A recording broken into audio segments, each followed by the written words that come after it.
When I was younger, my mother always told me to bundle up before I go outside, or I'd get sick. Have fun. She made sure that I washed my hands before and after each meal. And she was obsessed with keeping my sister and I's room clean. Cleanliness was her obsession because you could get sick from living in a dirty environment. She cared so much about our physical health that she forgot about teaching us to prevent mental illness. At age 8, I realized how serious mental illness was. On October 14, 2007, my mom heard a knock at the door in the middle of the night.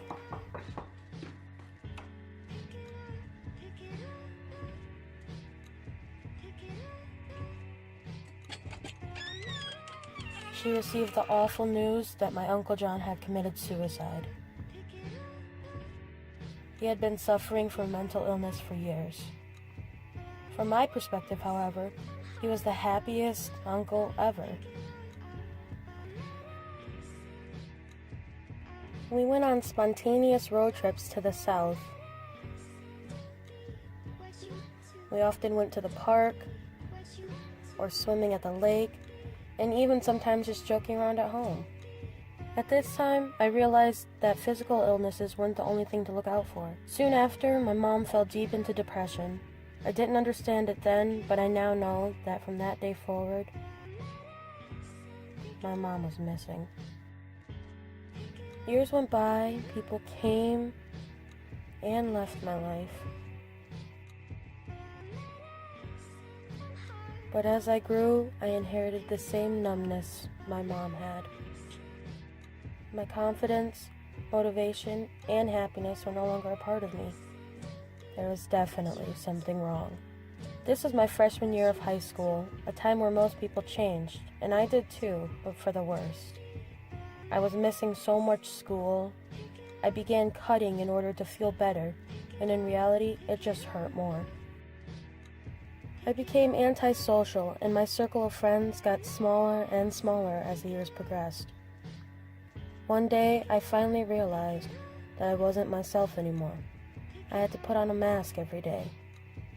I understood that the real me went missing long ago, but I became very determined to find her. I searched for help by means of doctors who specialize in mental health. I saw a therapist, and I began to take medicine to help me cope. Today, I still live with anxiety and depression, but I have learned to control it in a better way. I believe that I found a part of the girl that went missing when I was 14, and I'm okay with only finding part of her. However, the statistics still scare me. 1 in 5 children ages 13 to 18 have or will have a serious mental illness. And 43.8 million adults experiences mental illness in a given year. The statistics were alarming, so I asked the people around me about their opinions. Uncontrollable. It's pretty common. Unfortunately, yeah. Yes, but there doesn't need to be. No matter what happens, just be okay with who you are, and there's always someone that cares. There's always hope, and there's help. To those maintaining life in their unfortunate mental status, the world is craving your individuality. You are worth so much to your friends, family, and those who won't even tell you. Secluding yourself is doing no one any favors, because we want your ideas, opinions, and thoughts.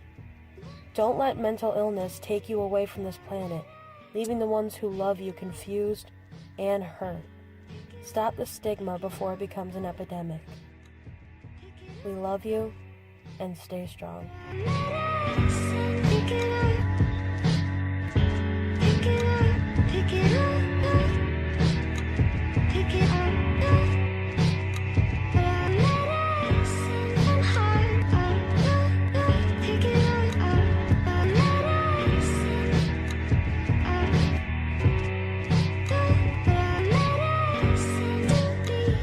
what you want to, don't be what you want